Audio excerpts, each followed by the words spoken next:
Hi, it's Hardreset and today I'll show you how to improve battery life on TCL 605.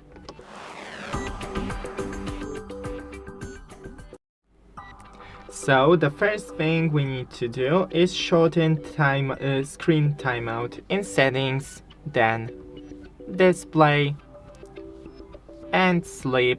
Here I have 5 minutes, but 1 minute or even less is good, but I'll change back to 5 because I don't want my phone to go into the sleep mode on this video.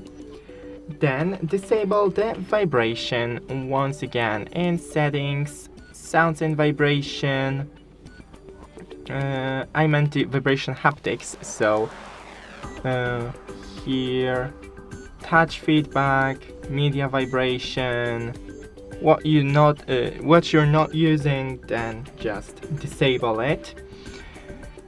Back again to a display, we can enable the dark mode. Dark mode consumes really little battery. And that's pretty much it. Don't forget to leave a like and see you in the next one.